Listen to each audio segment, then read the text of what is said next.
Cut the cameras? Oh honey, you're about to give America the reality check they've been waiting for, and I'm just getting started. The words sliced through the tense atmosphere of Studio 7 at Manhattan Broadcasting Network like a sword through silk. 20 million viewers across the country leaned forward in their living rooms as the most explosive moment in late-night television history was about to unfold before their eyes. Sophia Reeves stood defiantly in the center of the pristine white stage, her messenger bag slung across her shoulder like battle armor, facing down the most arrogant man on television. The studio lights blazed down on them both, creating a gladiatorial arena watched by a captivated nation. Damian Cross, tech billionaire, media mogul, and host of the ruthlessly popular show The Success Summit, sat frozen behind his glass desk, his perfect composure cracking for the first time in his meteoric career. His platinum hair was styled to perfection, his $15,000 Italian suit immaculate, but his ice blue eyes now held something they'd never shown before: genuine shock. "Ladies and gentlemen," Damian recovered quickly, flashing his trademark predatory smile toward camera 2. "It seems we have an unexpected guest who thinks she can lecture me about success." "Security." "Don't you dare," Sophia interrupted, her voice carrying across the silent studio with devastating clarity. "You invited me here as your inspiring success story of the week. The poor girl who built a community center with crowdfunding. Remember? Your feel-good segment to boost ratings?" The live audience of 300 Manhattan elites sat in stunned silence. This wasn't in the script. The teleprompters had stopped rolling. Even the seasoned camera operators seemed hypnotized by the unfolding drama. Damian's jaw tightened imperceptibly. "Ms. Reeves, I think there's been a misunderstanding. The only misunderstanding." Sophia stepped closer to his desk, her brown eyes blazing with righteous fury. "Is that I actually believed you cared about helping communities instead of exploiting them for content." She pulled a folded document from her bag and slammed it onto his pristine glass surface. "Cross Development Corporation. Demolition notice for the Martinez Community Center. Filed yesterday. The same center you just spent 10 minutes praising. On national television." The color drained from Damian's face. The document wasn't supposed to exist yet. His legal team had assured him the paperwork would remain buried until after the show aired. "That's confidential business," he began, but Sophia's laugh cut him off like a blade. "Confidential? You mean like your shell companies in the Cayman Islands? Like the tax shelters hiding your real estate profits? Like the fact that you're demolishing community centers to build luxury condos while pretending to champion the underprivileged on television?" The studio erupted in whispers. Camera operators zoomed in instinctively, capturing every micro-expression on both faces. In living rooms across America, viewers were reaching for their phones, calling friends, posting on social media. This was television gold, raw, unscripted, devastating. Damian rose slowly from his chair, his 6'3" frame designed to intimidate. His presence had cowed Fortune 500 CEOs and silenced critics for years. But as he approached Sophia, something electric happened. She didn't back down, not even an inch. "You have no idea what you're dealing with," he said quietly, his voice carrying the dangerous undertone that had built his empire and destroyed his enemies. Sophia looked up at him fearlessly, close enough to see the flecks of gray in his blue eyes, close enough to smell his expensive cologne, close enough to feel the heat radiating from his perfectly controlled exterior.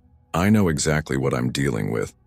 A man so disconnected from reality that he thinks poverty makes good television as long as he doesn't have to actually see it up close." "Careful," Damian warned, his voice barely audible, but somehow more threatening than shouting. "You're on live television making very serious accusations." "Accusations?" Sophia's smile was sharp as broken glass.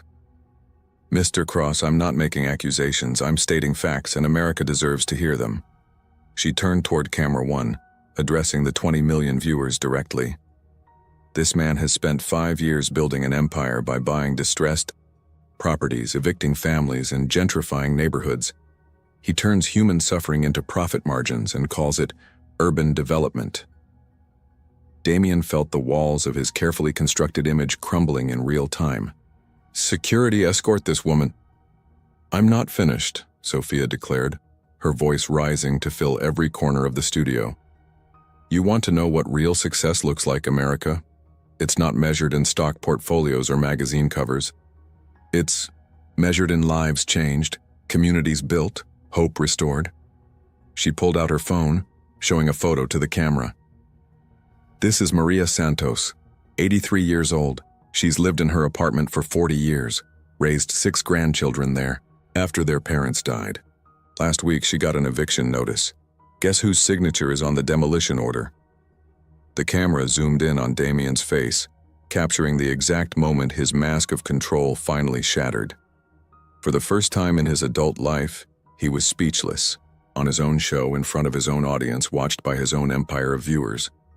"You built your fortune on the backs of people like Maria," Sophia continued, her voice steady despite the adrenaline coursing through her veins. "You tear down communities and call it progress. You destroy families and call it business. You've forgotten that behind every property acquisition is a human story." "That's enough." Damien finally found his voice, but it lacked its usual commanding authority. "This interview is over." "No, Mr. Cross," Sophia said softly, and somehow her quiet words carried more power than all his bluster. "This is just the beginning. Because tomorrow, when your viewers wake up, they're going to remember this moment. They're going to ask themselves if the American dream is supposed to be built on someone else's nightmare." She walked toward the exit, her heels clicking against the studio floor like a countdown to Judgment Day. At the door, she turned back, one final time delivering her parting shot to 20 million witnesses. "Your money bought you a platform, Mr. Cross, but it can't buy you a soul." And America just saw the difference. As the studio doors closed behind her, Damien Cross stood alone on his own stage, surrounded by his own crew, watched by his own audience, realizing that one extraordinary woman had just dismantled his entire world in real time, broadcast live to the nation. The red recording light continued to blink, capturing every second of his stunned silence. "Sir, we have a problem. Actually, we have 17 problems, and they're all trending on Twitter." Marcus Chen, Damien's crisis management specialist, burst into the penthouse office 47 minutes after the live television disaster, his usually pristine appearance disheveled from running through Manhattan traffic. His tablet screen glowed with an endless stream of notifications, each one another nail in the coffin of Damien's carefully constructed public image. Damien stood at the floor-to-ceiling windows of Cross Tower, his silhouette dark against the glittering city lights. He hadn't moved from that spot since arriving from the studio, still wearing his television makeup and the suit that had become his armor in battle. Armor that had proven utterly useless against one extraordinary woman. With inconvenient truths. "Show me," he said quietly, his voice carrying none of its usual commanding authority. Marcus activated the wall-mounted screens, and suddenly the office was flooded with the digital carnage. Damien Cross Exposed was trending worldwide. Sophia Reeves had 17 million mentions. The video clip of their confrontation had been viewed 89 million times in less than an hour. "The stock market opens in 6 hours, Marcus said, his voice tight with panic. "Cross Media Corporation is already down 12% in after-hours trading. The board is demanding an emergency meeting. Your sponsors are..." "What about her?" Damien interrupted, still staring out at the city that had once felt like his kingdom and now felt like his prison. "Sophia Reeves?" Marcus pulled up her file on the screen. "Community organizer, graduated NYU with a degree in social work. Built the Martinez Community Center from nothing using crowdfunding and volunteer labor. Lives in a 1-bedroom apartment in Queens. Takes the subway to work.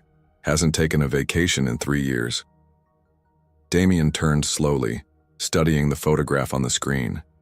Even in the grainy image, Sophia's eyes blazed with the same passionate intensity that had dismantled him on live television. "Net worth? Approximately $3,400 in savings. But sir, her influence..." $3,000, Damien repeated, something like wonder in his voice. She destroyed me with $3,000 and the truth. Meanwhile, across the city in her cramped Queens apartment, Sophia sat on her second-hand couch, staring at her phone in disbelief. The notifications hadn't stopped coming. Interview requests from every major network, book deal offers, speaking engagement proposals, all stemming from 20 minutes of unfiltered honesty on live television. Her best friend and roommate, Carmen Santos, Maria's granddaughter and the reason Sophia had gotten involved in the community center fight, paced the tiny living room with barely contained excitement. Sophia, do you realize what you've done? You've single-handedly taken down the most powerful media mogul in the country. CNN wants an exclusive. The Tonight Show is calling, and someone from Hollywood offered you a movie deal. But Sophia wasn't celebrating. She was thinking about Maria Santos, still facing eviction, about the dozens of other families in similar situations, about the community center that would still be demolished unless she could find a way to stop it. None of that matters if we can't save the center, she said quietly, setting her phone aside. Damian Cross has an army of lawyers and unlimited resources. I embarrassed him on television, but that doesn't change the legal reality. Carmen stopped pacing. Are you kidding me? You just became the most famous activist in America overnight. You have leverage now. Before Sophia could respond, her phone rang. The caller ID showed a number she didn't recognize, but the area code was Manhattan's most exclusive district. Ms. Reeves? The voice was crisp, professional, expensive. This is Victoria Sterling from Sterling Morrison and Associates. I represent several parties who were impressed by your performance this evening. I'm not looking for legal representation. Actually, Ms. Reeves, we're calling to offer you representation, pro bono. It seems Mr. Cross made some rather significant legal missteps in his property acquisitions, and certain anonymous benefactors believe the community deserves better advocacy. Sophia sat up straighter. Anonymous benefactors? Let's just say that Mr. Cross made enemies long before tonight, and your courage has given them an opportunity to act. Would you be available for a meeting tomorrow morning?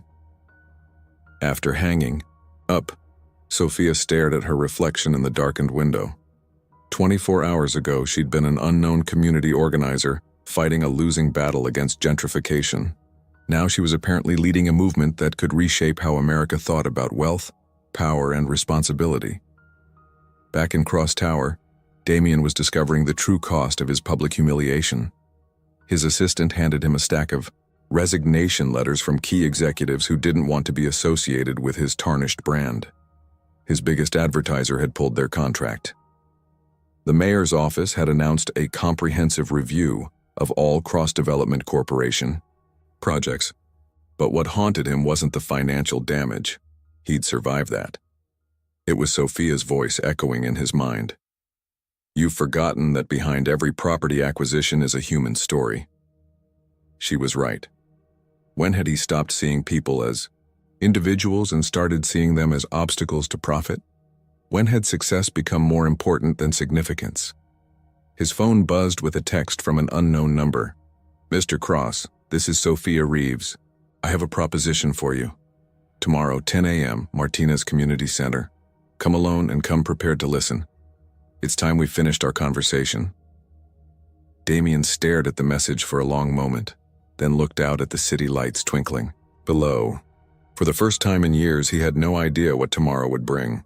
And surprisingly, that uncertainty felt less like fear and more like possibility. He typed back a single word. Agreed. Across the city, Sophia read his response and felt her heart skip a beat.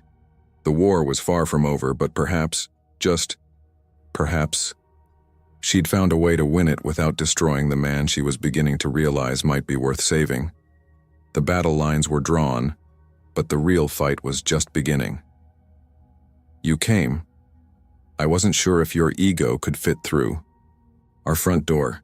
Sophia's voice carried across the weathered gymnasium of the Martinez Community Center as Damian Cross stepped through the entrance at exactly 10 a.m. Gone was his armor of designer suits. Today he wore simple dark jeans and a white button-down shirt, as if trying to shed the persona that had made him both powerful and despised. The community center was a revelation of organized chaos. Children's artwork covered every available wall surface. Elderly volunteers sorted donated clothes at folding tables, and the scent of fresh coffee mixed with the sound of laughter from a morning exercise class for seniors. It was everything his sterile corporate world wasn't: messy, real, alive.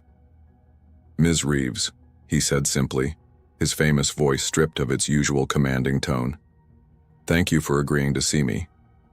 Sophia studied him carefully as he approached. Without the television studio lighting and expensive suits, he looked younger, more human. The sharp edges of his public persona had softened into something that resembled actual vulnerability. It was disconcerting and, she had to admit, dangerously attractive. "Before we start," she said, leading him toward a quiet corner where two mismatched chairs faced each other, "I want you to meet someone." She gestured toward an elderly woman sitting nearby, carefully mending a child's torn backpack with weathered hands. "Maria Santos, meet Damian Cross, the man who wants to demolish your home." Maria looked up, her dark eyes sharp with intelligence despite her 83 years. She studied Damian for a long moment, then returned to her sewing. "Mijo, you look hungry. When did you last eat something that wasn't served by someone wearing white gloves?" The unexpected question caught Damian off guard. Yesterday, I think. Coffee this morning." "Sophia, get this boy some of my empanadas before he falls over," Maria said matter-of-factly. "Can't have a proper conversation with a starving man." 20 minutes later, Damian found himself sitting cross-legged on a worn gymnasium mat, eating the best empanadas of his life, while Maria Santos told him about her 40-year journey from El Salvador to Queens, about raising 6 grandchildren after losing her daughter to cancer, about building a life from nothing but determination and community support. "You want to tear down my building," she said without accusation, as if stating a simple fact. "You see numbers on paper. I see home." Damian set down his half-eaten empanada, something uncomfortable churning in his chest. "Mrs. Santos, the development project would bring jobs, economic growth." "For who?" Maria interrupted gently. "The families you displace can't afford the new jobs you create. The small businesses you demolish can't compete with the chains you bring in. You're not growing the community, mijo. You're replacing it." Sophia watched this exchange with fascination. She'd expected Damian to arrive with lawyers, contracts, corporate doublespeak. Instead, he sat on the floor listening to an elderly woman dismantle his worldview with empanadas and quiet wisdom. "May I ask you something, Mr. Cross?" Maria continued, her hands never stopping their careful mending. "When you were a boy, before all the money and power, what did you want to be when you grew up?" The question hit Damian like a physical blow. He was quiet for so long that Sophia wondered if he would answer at all. "I wanted to build things," he said finally, his voice barely above a whisper. "After my parents died, I lived in foster care. The buildings were always falling apart. Broken heating, leaking roofs, peeling paint. I wanted to build places where kids like me could feel safe." "And now?" Maria asked softly. "Now I build luxury condos for people who already have 3 homes," he admitted, the words tasting bitter in his mouth. Sophia felt something shift inside her chest. Not quite sympathy, but recognition. She'd seen that lost look before in the mirror during her own dark moments when the weight of fighting impossible battles had nearly broken her spirit. "So what happened?" she asked, leaning forward despite herself. "Between the 12-year-old who wanted to build safe places and the man who destroys them." Damian looked up at her, and for a moment his carefully constructed defenses were completely down. "I got tired of losing, tired of caring about people who couldn't help me back, tired of being powerless. So you chose to make others powerless instead," Sophia said, but her voice held understanding rather than accusation. "It wasn't supposed to be like that," he said, running his hands through his platinum hair. Each decision seemed logical. At the time, buy distressed properties, renovate, improve the neighborhood. But somewhere along the way, improving became gentrifying, and gentrifying became displacing, and displacing became forgetting that every property has people inside it, Sophia finished. They sat in silence for a moment, watching Maria's steady hands repair what was broken, making it whole again with patience and care. I have a proposition, Sophia said finally. You want to prove you're not the villain America saw on television last night? Help us save this place. Damien's laugh was bitter. My company is the one trying to demolish it. I can't exactly fight myself. Can't you? Sophia challenged. You own Cross Development Corporation. You have the power to change course. It's not that simple. I have investors, board members, contractual obligations. Excuses, Maria said mildly, snipping a thread. My granddaughter told me you built your first company from a college dorm room with $500 and a laptop. Now you're telling me you can't find a way to save one building? Damien stared at the elderly woman who had just called out his excuses with the gentleness of a grandmother and the precision of a surgeon. What exactly are you proposing? Sophia pulled out a folder thick with documents. We've spent the last 18 hours with Sterling, Morrison & Associates, those anonymous benefactors I mentioned. Turns out your property acquisition wasn't as legally airtight as your lawyers thought. She spread the papers between them.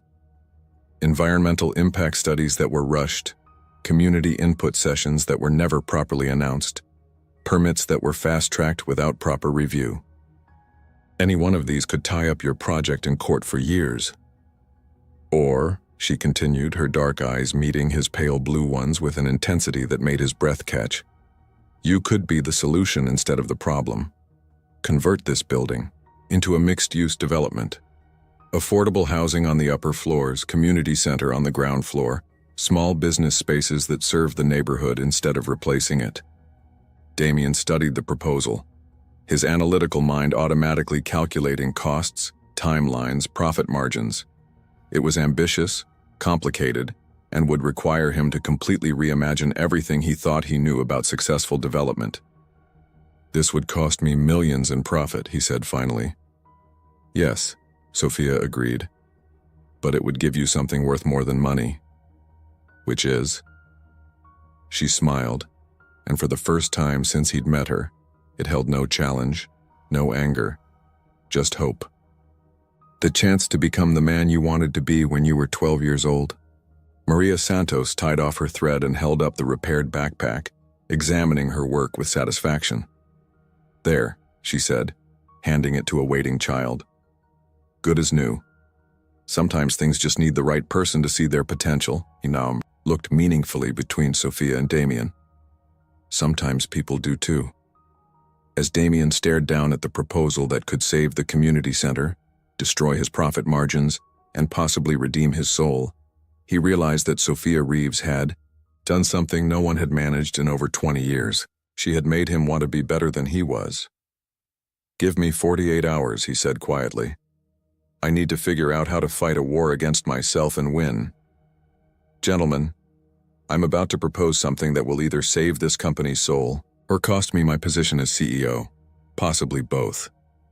The words hung in the air of Cross Corporation's executive boardroom like a confession at a funeral. 12 of Manhattan's most ruthless business minds sat around the obsidian conference table, their faces ranging from confused to openly hostile. The morning sun streamed through floor-to-ceiling windows, casting long shadows across documents that could reshape the company's entire future. Damien stood at the head of the table, no longer the unshakable titan who had ruled this room for 8 years. 48 hours of soul-searching had left him looking older, wearier, but somehow more alive than he'd been in decades. Damien, interrupted Richard Blackstone, the silver-haired board chairman whose family had been old money when Damien was still sleeping in foster homes. We've tolerated your recent publicity challenges because you've always delivered results. But if you're about to propose what I think you're about to propose, the Martinez Community Center project is being completely restructured, Damien announced, activating the wall screens that displayed architectural renderings of a revolutionary mixed-use development. We're converting our luxury condo plans into affordable housing with integrated community spaces. The eruption was immediate and volcanic. "Have you lost your mind?" shouted CFO Margaret Chen, her usually composed demeanor cracking. "We have $47 million already invested in this project. Our investors expect a 23% return," added board member Thomas Worthington, his face reddening with each word. "You're talking about financial suicide." Damien remained calm in the eye of the storm, his voice steady as he continued.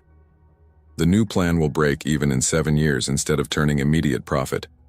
But it will also generate long-term community investment, positive media coverage, and..." "Positive media coverage?" Blackstone's laugh was sharp as broken glass. 3 days ago, you were the most successful developer in Manhattan. Now you're proposing charity work because some activist humiliated you on television? The mention of Sophia sent something hot through Damien's chest. Not embarrassment, but protectiveness.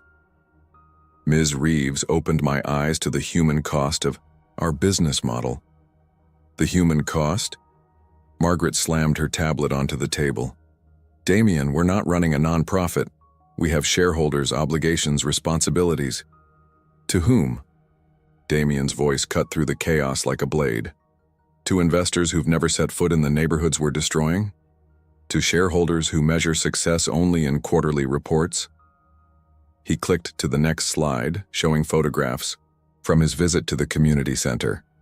Maria Santos teaching children to read. Carmen organizing food distribution for struggling families. Sophia leading a job training workshop for unemployed residents.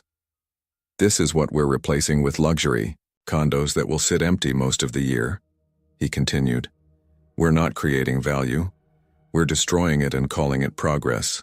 "You've completely lost perspective," Blackstone declared, rising from his chair like an avenging angel of capitalism. "That woman has clearly manipulated you into abandoning everything that made you successful."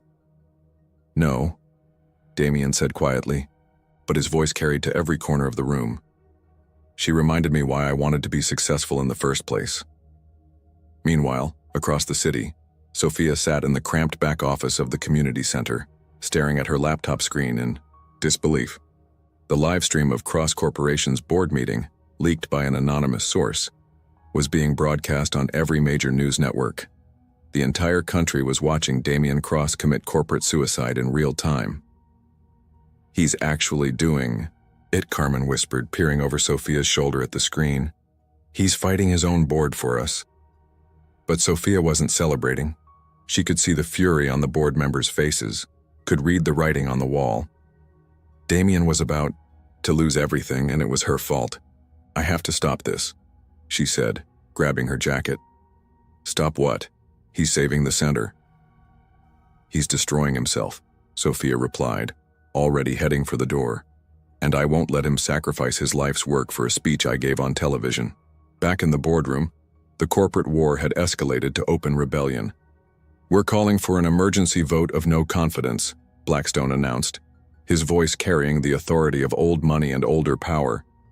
"All in favor of removing Damien Cross as CEO?" 8 hands rose immediately. Only 3 remained down, barely enough to keep Damien in power, and only because of his majority stock ownership. "Fine," Damien said, his voice steady despite the betrayal surrounding him. "But understand this. I founded this company to build something meaningful. If you want to turn it back into a soulless profit machine, you'll have to do it without me." "What are you saying?" Margaret demanded.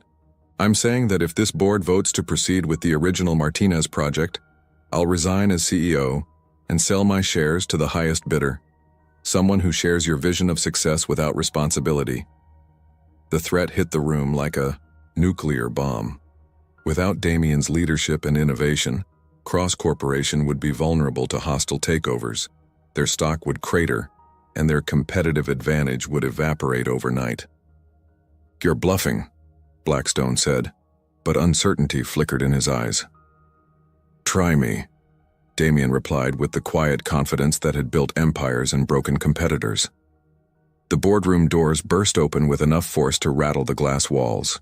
Sophia Reeves strode into the sanctum of corporate power like an avenging angel, her simple jeans and sweater a stark contrast to the $1,000 suits surrounding her. "Security," Blackstone shouted, but Damien raised his hand.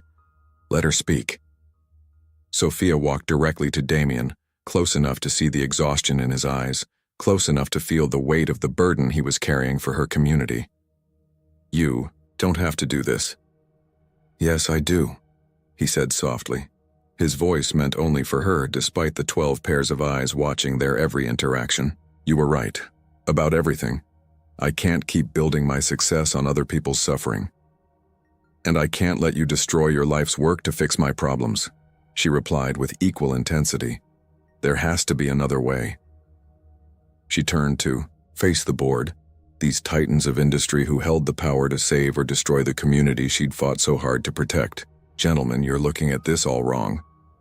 Ms. Reeves, Blackstone's voice dripped with condescension. This is a private corporate meeting. About a public development project that affects real people's lives, Sophia interrupted, her voice carrying the same fearless authority that had captivated 20 million television viewers. You think Damien's proposal will hurt your profits? You're wrong. She pulled out her phone, showing them social media metrics that made even the most cynical board members lean forward. In the last 3 days, Cross Corporation has gained 4 million new social media followers. Your stock price dropped initially, but it's already recovering as investors see the long-term PR value. You're not just getting media attention. You're getting the kind of authentic community support that money can't buy. Margaret Chen studied the numbers with the focused intensity of an accountant spotting treasure. These engagement rates, they're unprecedented. Because authentic social responsibility generates authentic public support, Sophia continued, gaining momentum. The old model was extractive, take from communities and give nothing back. The new model is collaborative, build with communities and create lasting value. She clicked to another screen showing financial projections that made several board members straighten in surprise. Affordable housing has guaranteed government subsidies. Community partnerships reduce construction costs through volunteer labor. Positive media coverage attracts ethical investors willing to accept lower short-term returns for higher long-term stability. Where did you get these numbers, Thomas? Worthington demanded. Sterling, Morrison and Associates ran the projections, Sophia replied smoothly. It turns out that doing the right thing can also be good business, if you're smart enough to measure success over years instead of quarters. The room fell silent as 12 of the most powerful people in Manhattan processed the possibility that idealism and capitalism might not be mutually exclusive after all. Damien stared at Sophia with something approaching awe.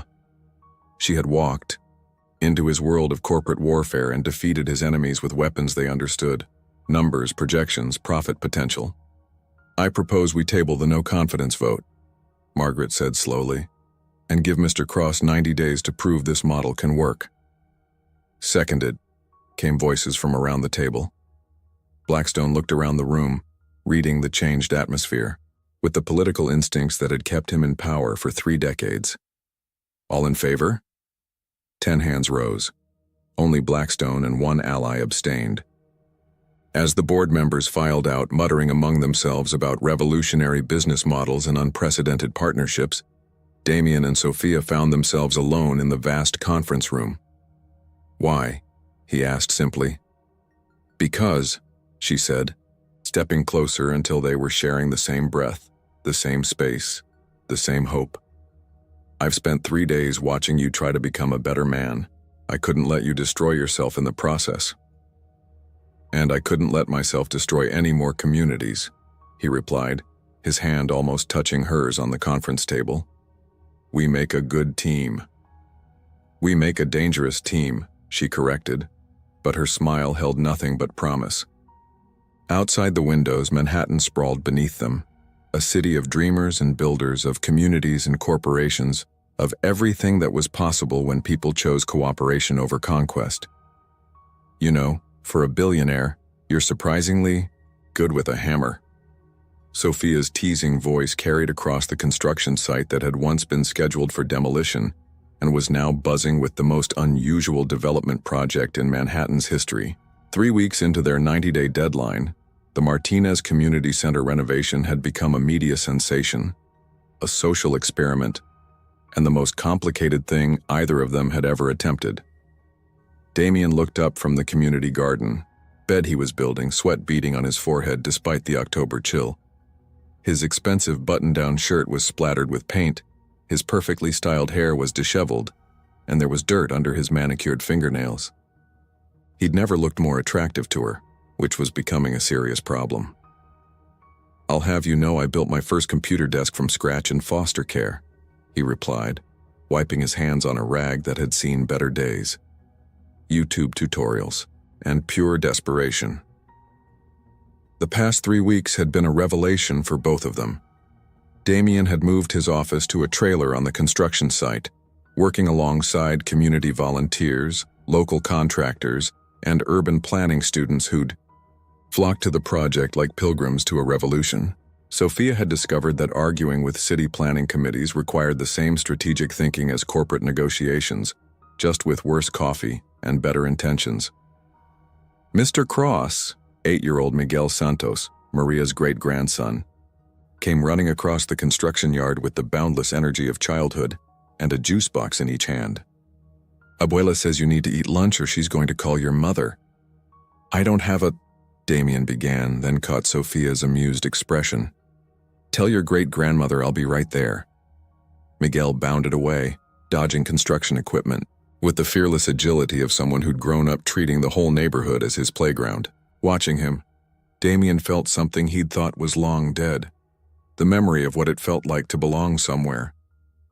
"He adores you," Sophia observed, settling onto an overturned paint bucket beside where Damien was working. "All the kids do. You realize Maria has basically adopted you?" "She feeds me more than my personal chef ever did," Damien admitted, then paused. "Actually, she feeds me better too. When did I stop tasting my food?" It was one of dozens of small revelations that had been hitting him daily. When had he stopped knowing his neighbors' names? When had he started eating meals alone in his penthouse instead of sharing them with people who mattered? When had success become synonymous with isolation? "Probably around the same time you stopped building things for the joy of building them," Sophia said softly, watching him sand a rough edge with the careful attention of someone who'd found unexpected peace in physical labor. Their partnership had evolved into something neither had anticipated. Days spent reviewing architectural plans and arguing with contractors had given way to evenings sharing takeout Chinese food while mapping community needs. Professional respect had deepened into genuine friendship, and friendship was slowly transforming into something more dangerous and wonderful. "Sophia." Damien set down his tools and turned to face her fully. "I need to tell you something." Before he could continue, both their phones erupted in a cacophony of notifications. Breaking news alerts, urgent calls from their respective teams, the digital chaos that meant something significant had happened in the world beyond their construction site bubble. "What the hell?" Sophia fumbled with her phone, trying to make sense of the flood of messages. "Victoria Sterling is calling, Carmen is texting in all caps, and CNN wants a statement about—" "The Blackstone Group," Damien finished grimly, staring at his own screen. "They just announced a hostile takeover bid for Cross Corporation." The construction site suddenly felt very quiet despite the hammering and drilling continuing around them. This was what they'd both feared, that their experiment in conscious capitalism would make them vulnerable to predators who saw idealism as weakness.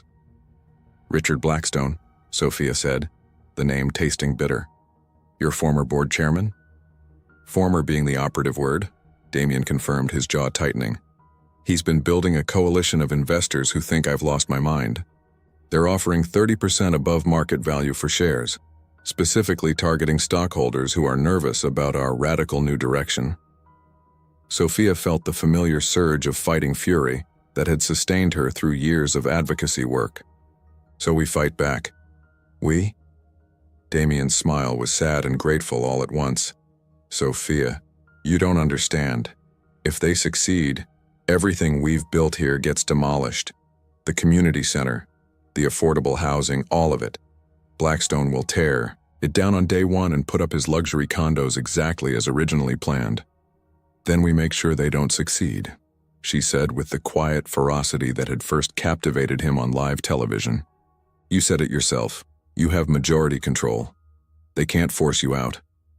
Not directly, but they can make my life hell, tie up every project in legal challenges and wage economic warfare until I surrender.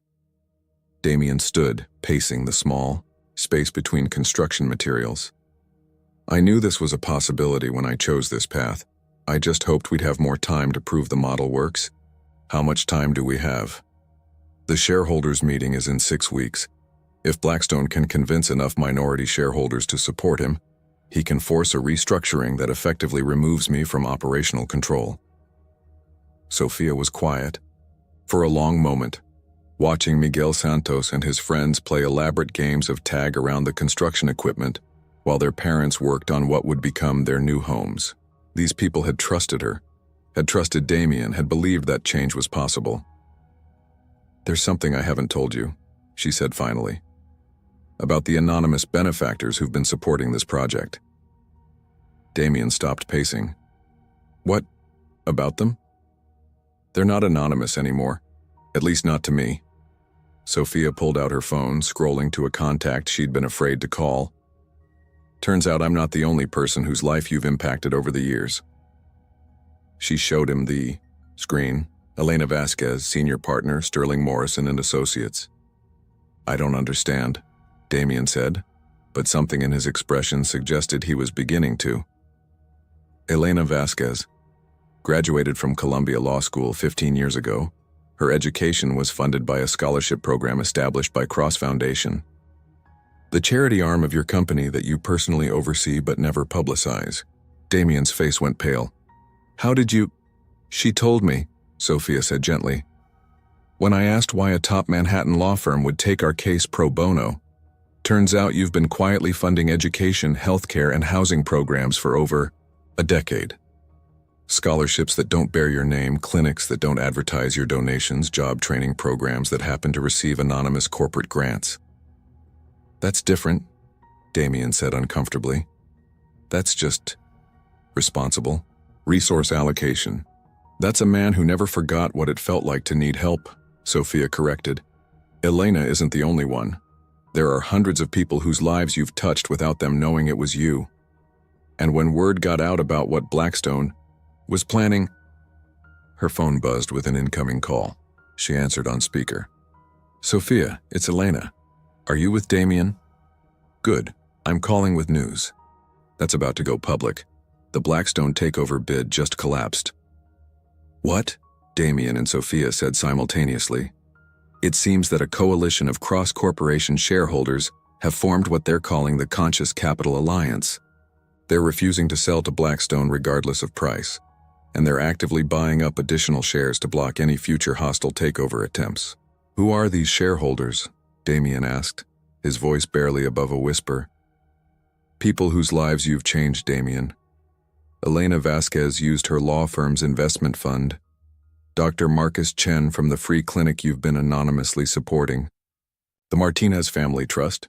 Yes, Maria Santos had her granddaughter buy shares last week with money she's been saving for 60 years. Teachers, nurses, small business owners, community leaders. People who know that your money follows your heart even when your heart was buried under corporate armor." Sophia watched emotions play across Damien's face. Shock, gratitude, something that looked dangerously like hope. "There's more," Elena continued. "Your experiment at the Martinez Center has attracted attention from other developers, city, planners, even federal housing authorities. You're not just saving one community center anymore. You're pioneering a model that could reshape how development works in urban America." After Elena hung up, Damien and Sophia stood in the middle of their construction site, surrounded by the sounds of building and laughter, processing the reality that their leap of faith had created something larger than either had dared imagine. "So," Sophia said finally, stepping closer until she could see the gold flecks in his blue eyes, "what were you trying to tell me before the phone calls?" Damien reached out, his fingers gently brushing a smudge of paint from her cheek. The simple touch sent electricity through both of them. 3 weeks of growing attraction and deepening connection suddenly impossible to ignore. "I was trying to tell you," he said softly, his voice rough with emotion, "that somewhere between that first day in the auction house, and right now you didn't just change my business practices, you changed my heart. Sophia's breath caught. Damien. I know it's complicated, he continued, his hand still resting against her cheek. I know I'm probably the last person you should trust with something precious. But I need you to know that whatever happens with the company, the project, any of it, meeting you was the best thing that's happened to me in 20 years. Before she could respond, Miguel Santos came barreling toward them with the unstoppable momentum of childhood excitement. Mr. Cross, Ms. Sophia, Abuela says if you don't come eat lunch right now, she's going to tell everyone that you two were about to kiss in the middle of the construction site. They broke apart, laughing despite the heated moment, despite the fact that Maria Santos was absolutely right about what had been about to happen. Rain check? Damien asked, his smile holding more promise than any contract she'd ever signed. Rain check, Sophia agreed, but her eyes said that some promises were worth keeping and some risks were worth taking. As they walked toward the community center where Maria was waiting with lunch and love, and the kind of family neither had expected to find, Sophia realized that she'd accomplished something extraordinary. She'd set out to save a building and ended up helping a man rebuild his soul. The fact that he'd rebuilt hers in return was just the kind of beautiful accident that made life worth living. Ladies and gentlemen, welcome to the grand opening of the Martinez Community Center, where impossible dreams become beautiful reality. Sophia's voice carried across the crowded courtyard, where 3 months earlier, demolition crews had been scheduled to tear down everything that mattered to this neighborhood. Now hundreds of people gathered in celebration of what had become the most talked about development project in New York City history. The November evening was crisp and perfect, strung lights casting a warm glow over faces that represented every corner of the community. Children chased each other through the new playground while their parents admired the affordable housing units that rose elegantly above the expanded community center.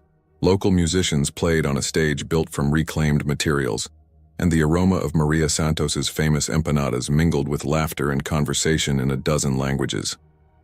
Damien stood at the edge of the crowd, watching Sophia command the eye. Small stage with the natural grace of someone born to inspire others. She wore a simple blue dress that made her dark eyes sparkle under the lights. And when she smiled, he felt his heart do things that quarterly reports had never managed to accomplish. 3 months ago, Sophia continued, her voice carrying easily, to every corner of the gathering, this community faced a choice between displacement and development. Tonight we celebrate proving that choice was a false one. We can have both progress and preservation, growth and community, success and soul. The applause was thunderous, but Damien barely heard it. He was remembering the journey that had brought them here, the battles fought in boardrooms and city council meetings, the late nights spent reviewing architectural plans over Chinese takeout, the gradual realization that somewhere between saving a building and rebuilding his company's mission, he'd fallen completely and irrevocably in love. But none of this would have been possible, Sophia was saying, her eyes finding his in the crowd, without someone brave enough to choose people over profit, community over conquest. Someone who proved that the most revolutionary thing a powerful person can do is use that power to lift others up. She gestured toward him, and suddenly every eye in the courtyard was focused on Damien Cross, the billionaire who had shocked Manhattan by caring more about Maria Santos's empanadas than his profit margins. Damien Cross, would you join me? Up here? The crowd erupted in cheers and applause as Damien made his way through the gathering, shaking hands with residents who had become friends, accepting hugs from children who had taught him that wealth meant nothing if you had no one to share it with. As he climbed onto the small stage, Sophia stepped back to give him space, but he reached for her hand instead, intertwining their fingers in a gesture that sent ripples of delighted whispers through the crowd. I'm not much for speeches, he began, his voice carrying the vulnerability that had replaced his old corporate armor. 3 months ago, I thought success meant having the biggest building, the highest profit margins, the most impressive quarterly reports. I was wrong. He looked out at the faces watching him, Maria Santos beaming with pride, Miguel and his cousins grinning with gap-toothed enthusiasm, Elena Vasquez and the other professionals who had rallied to support their vision. Carmen Santos recording everything on her phone for posterity. Success, he continued, his voice growing stronger, is 8-year-old Miguel Santos having a safe place to play after school. Success is Mrs. Chen from the corner market being able to afford rent in the neighborhood where she's built her life. Success is proving that business can be a force for building communities instead of breaking them. The applause was warm and sustained, but Damien wasn't finished. But the real success story isn't this building, he said, squeezing Sophia's hand. It's the woman standing beside me, who had the courage to tell a powerful man he was wrong, the wisdom to show him a better way, and the grace to believe he could change. Sophia felt tears prick her eyes as the crowd's cheers reached a crescendo. This was the moment she'd dreamed of during all those late nights organizing community meetings and fighting city bureaucracy. But it was more beautiful than anything she'd imagined because she wasn't experiencing it alone. As the formal ceremony concluded and the crowd dispersed into smaller groups exploring the new facilities, Damien and Sophia found themselves alone on the small stage, the sounds of celebration washing over them like a warm tide. "So," Damien said, turning to face her fully. "We did it." "We did it," Sophia agreed, but her voice held a question. "What happens now?" It was the conversation they'd been avoiding for weeks. The project was complete, the community was saved, and theoretically, their professional partnership had reached its natural conclusion, but the personal partnership that had grown alongside it felt like it was just beginning. "Now," Damien said, stepping closer until they were sharing the same breath, the same space, the same hope. "I'd like to ask you something." Before he could continue, Maria Santos's voice carried across the courtyard with the authority of someone who had been managing people's love lives for 8 decades. "Mijo, if you're going to kiss that girl, you better do it right. We've all been waiting 3 months for this." The crowd turned toward them with delighted anticipation, camera phones appearing like magic, everyone suddenly very interested in what was happening on the small stage. Sophia laughed, the sound bright and musical and full of joy. "No pressure or anything." "Actually," Damien said, reaching into his jacket pocket, "I was hoping to ask you something else first." Sophia's breath caught as he pulled out a small, velvet box, his hands steady despite the magnitude of what he was about to do. "Sophia Reeves," he said, dropping to one knee as the crowd erupted in cheers and gasps. "You turned my world upside down in the best possible way. You taught me that the most valuable things can't be bought, sold, or traded on any market. You showed me that real power comes from lifting others up, not tearing them down." He opened the box, revealing a ring that was beautiful, not because of its size or cost, but because of its story. A vintage piece whose proceeds had gone to fund the community center's educational programs. "Will you marry me?" he asked, his voice carrying across the sudden hush that had fallen over the gathering. "Will you help me spend the rest of my life proving that love and success aren't mutually exclusive?" Sophia stared down at him, this complicated, brilliant, formerly arrogant man who had become her partner in every way that mattered. She thought about the journey that had brought them here, from that first explosive confrontation in the auction house to this moment of perfect clarity under the stars. "Yes," she said, her voice strong and clear and full of certainty. "But only if you promise we'll keep building things together." "Always," he promised, sliding the ring onto her finger as the crowd exploded in celebration. When he stood and kissed her, it was with 3 months of growing love, shared dreams, and the promise of a future built on something more solid than profit margins or quarterly reports. It was a kiss that tasted like empanadas and possibility, like hard work and hope, like everything beautiful that happened when 2 people chose to build something together instead of tearing each other down. As fireworks lit up the Manhattan sky, courtesy of a mayor who had declared the community center project a model for the entire city, Sophia and Damien broke apart, laughing and crying and holding each other close. "So what do we build next?" Sophia asked, looking up at the man who had become her partner, her love, her future. "Everything," Damien replied, spinning her around as the crowd cheered, and Maria Santos wiped happy tears from her eyes. "We build everything." Around them, the community they had saved together celebrated under the stars. Children played in the safety they had fought to preserve, and families settled into homes they could afford in the neighborhood they loved. It was the kind of happy ending that didn't end anything at all, but instead marked the beginning of something even more beautiful. A love story built on shared values, a partnership founded on mutual respect, and a future constructed one empanada. One community meeting, one impossible dream at a time. 1 year later, the Cross Reeves Foundation had replicated the Martinez Center model in 12 cities across America. Damien split his time between corporate leadership and hands-on community development, while Sophia had been elected to the city council on a platform of conscious development. They were married in the courtyard of the Martinez Community Center. With Maria Santos officiating, she had gotten ordained online specifically for the occasion, and Miguel Santos serving as ring bearer. The reception featured empanadas, mariachi music, and a guest list that ranged from Fortune 500 CEOs to community organizers to 8-year-olds with grass-stained knees.